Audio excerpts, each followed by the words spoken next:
Yep. Yes. Hey, girl. Hey. Hey. Hey, girl. Hey, Hey. girl. What's up? Did you do the girl? What up, Girl. girl? Girl, let me tell you. Girl. Girl.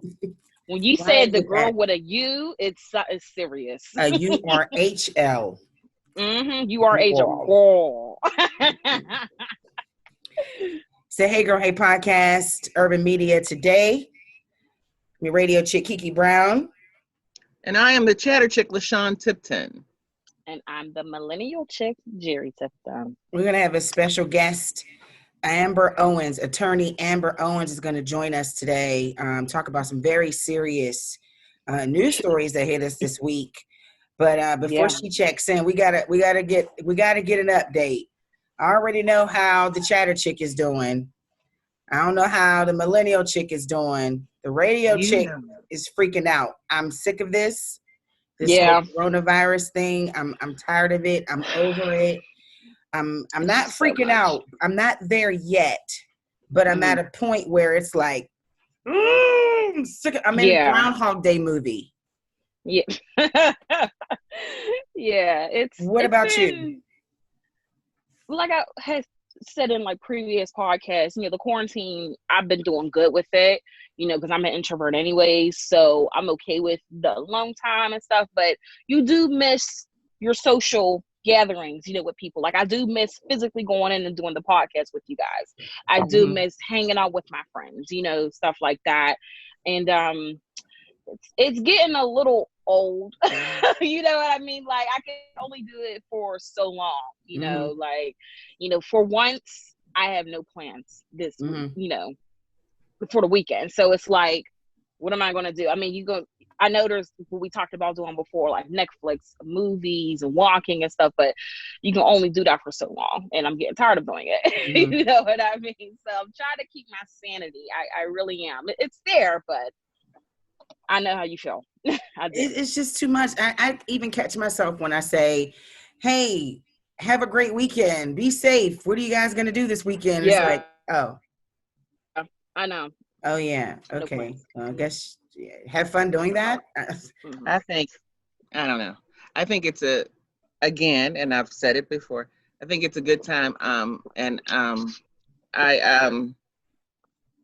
The church, my pastor, my bishop, whatever, he was talking about detoxing people and, not being dependent on people. So I am at this point really good with detoxing myself from being dependent upon people and, just getting more into the word and more into the Lord. We have our great conversations and we have our time, but I'm learning to be more dependent on me and God for a lot of things. So this is a good time. I mean, there's nothing we can do. We don't know when it's going to open up. So, to sit here and just be like, oh, I can't wait. All right, I'm not going to have to wait a little bit longer. I'm not going to put myself through that torture. No. So it's been pretty good. And there's some people I needed to detox from anyway. So when you say detox, LaShawn, do you mean like falling back a little bit from people? Well, you know what? Since you can't be in the same room with people, and that for some people that could have been their downfall, just having them around them, you know what I mean? So you can't do this at this time. So it's not like, no, you can't come around. So no, I can't meet you somewhere or anything like that. So I can push back and have this time to myself where I'm not persuaded by anything that might happen or, different situations. I can't get myself into those situations. Yeah. And I don't know. I mean, I don't know. Some people probably need to have this as an excuse for getting themselves together and can't really be in, certain situations they don't need to be in. You can always use this as an excuse. I can't be near you. I don't know if you are the carrier or not, or maybe I'm the carrier. That's true. That's true. So it just helps you spend some time with yourself, yourself. Absolutely. Yeah. We've had 2 months with ourselves. I'm starting not to like myself. It's okay. It's okay.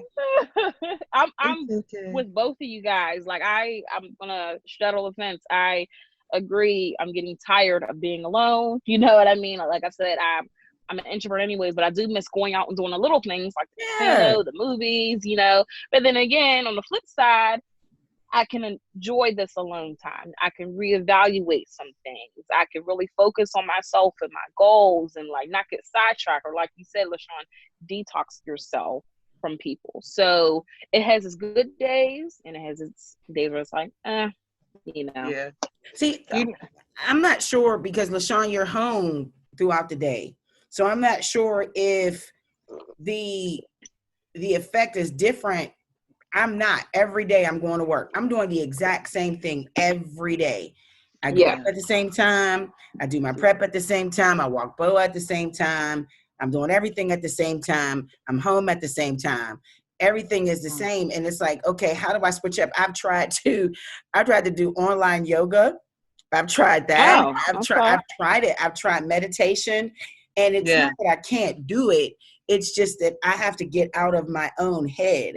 So I even have to detox myself and just try and just work on a different way of thinking, train myself to think a certain way. You know what I'm saying? Or to do things a certain way and kind of switch it up. But when you do repetitious for at the same time for a long time, it becomes, you know, like, oh my God, I'm sick of this. So this is different for me because I'm a community person. So I'm in meetings like all day. Right. And it's not even, before this, my meetings weren't at home. They were out in the community somewhere. I'm traveling somewhere to go here or do this. So being at home, I'm like really trying to get used to it. So I have to set a routine here at home. Like I said, I'm in my home office now, and you guys been to my house. My home office is like a living room. So I have to like really separate myself. I don't even sit on the couch down here. Right. I'll go upstairs to the other rooms and I'll leave this just designated as my office. So when I finish work, I leave here. Right. Because now I work from home and I'm trying to reach people and we talk via Zoom. And the one thing is, that I've had the pleasure of doing is talking to people without the mask via Zoom.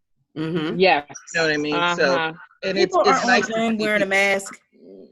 Well, no, I'm like, because when I'm in public, you can't see people. You can't see. Okay, I was about to.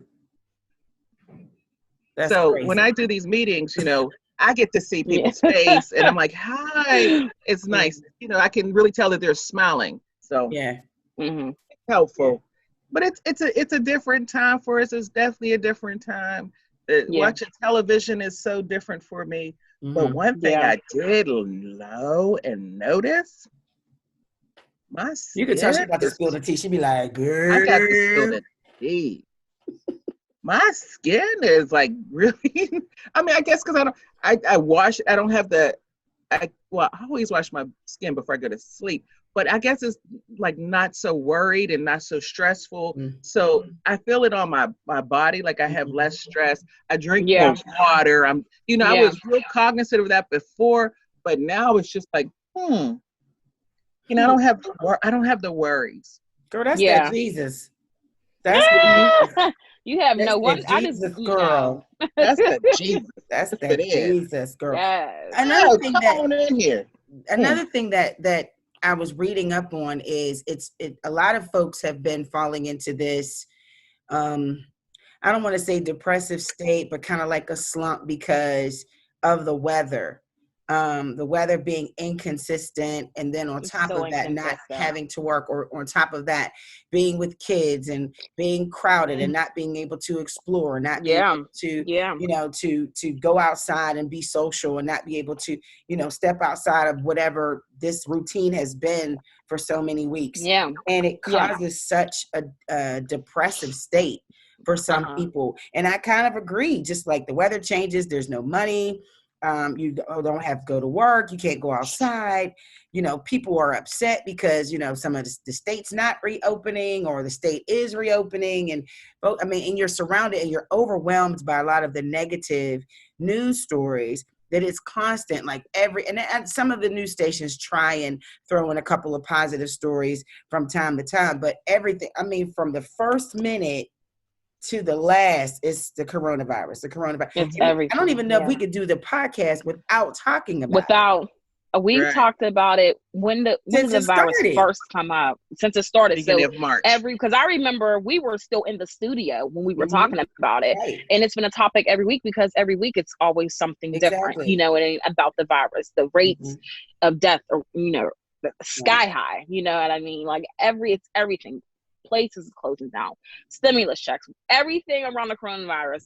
We've been talking about every single week, and it is depressing, you know, and I can see where people can get really depressed because you have to figure a lot of people transformed their lives, you know. Mostly everyone, if you're not working, you're working from home. So while you're working from home, some people have kids, so now your house is your home, and now it's a daycare center, it's a school, you know, it's a gym, it's everything you could possibly think of, and it becomes a lot for a person. It becomes a lot. It's not even like you said, LaShawn, you don't even would you say you don't do your work in your living room or something like that. Like you have to like switch because you get in that comfort zone. Before they let us take home our equipment from work, I was working on my personal laptop, and I was in my room, in this room right now, and I was getting too comfortable. I said, I can't do this. So I was glad they let me able to take home the equipment so I can do it in a separate room. You know what I mean? So you can have that. It's a mentality thing. So you can switch off. You know what I mean? But it's super depressing because you just every day it's something different. You just don't know what's going to happen. You know, it's sad. It's really sad. Yeah, I was looking at positive is we're home. Yeah, we're home. We're not on the front line. We're not sick. Our family's good. You know, there's a positive. Someone that's in this situation that I described that we're thankful that we're not in could look at us and be like, you ungrateful. You know what I mean? So I never want to come off ungrateful at all. Right. I guess sometimes you just need that outlet. Sometimes you just need to scream. You need to cry.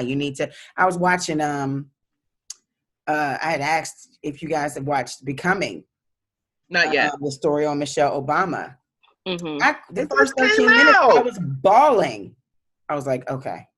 Didn't it just come out yesterday? I mean, well, tomorrow's like. I didn't know it was already out. I thought they said it was about to come out. Nothing. I didn't know it was already out. Okay. Yesterday was like the first day, but they're like premiering it tomorrow or something.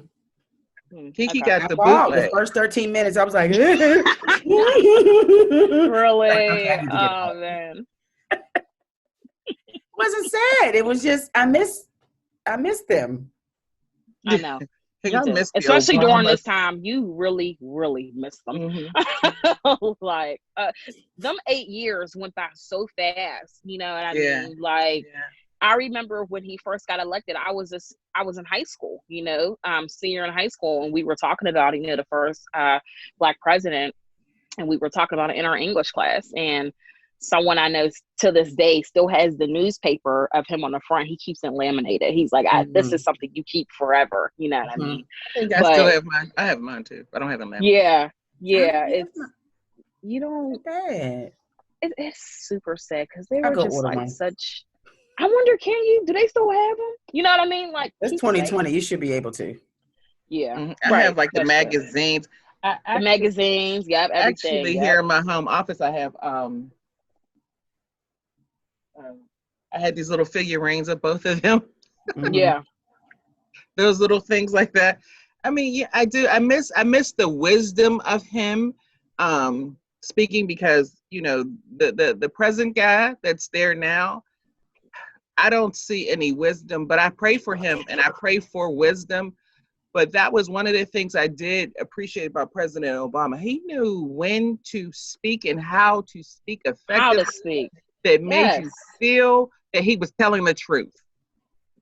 And this present guy, I don't feel so wise. Yeah. And just so and he smart. Let people who knew something to speak. Like, that's not my area. Yeah. So I'm just going to turn it over to Gerri Tipton, who specializes in that area. It could have been looked at look, I ain't going to pretend that I know what's going on. So, that's what it is. He knew, he knew his place. You know what I mean? And his expertise. Right. He's not a narcissist. No, he's not. And just so classy and graceful. You know what I mean? It's so positive and you know, a beautiful person, literally. You know what I mean? Him and his wife, you know, and his wife was a great example of the man, you know, of like, she's a woman that you can look up to. Now, she has her flaws. No one's saying she's perfect, but she was definitely, when she was in the limelight, she showed, you know, class. Exactly. She did. And I like that. And even his children, not perfect children, but they were respectful. Right. And so that's what I appreciate about him. And I miss that about him. And even, we can even talk about past presidents. You know, I mean, Hillary and Bill might have had their issues or whatever, but they were a class act in public. They were. Yes. You know, and he did his not little dirt. I hate when, but he did whatever. But still, even then, he showed much more class than the present guy has. All of, even the Bushes, you know. So I don't, when I look at this now, I mean, you don't see the present guy, his family, like his wife, she doesn't want to be seen. She knows enough, like, I don't want to be seen with that fool. It'd be so funny when they be walking together. I'm good. She's like, she's like, Hey, we gotta cut. So hopefully Amber can come in and talk about this next thing, because this is something we could talk about it. NFL player Earl Thomas, he plays for the Baltimore Ravens. Funny. Bruh, clear your Snapchat. Clear it. We're going to talk about this. I'm ready. And Gerri's ready. We're going to talk about one of the most trending topics of the week, Ahmaud Arbery. You should know his name by now. If you don't, we'll remind you. It's the Hey Girl Hey podcast on Urban Media Today. Hang tight.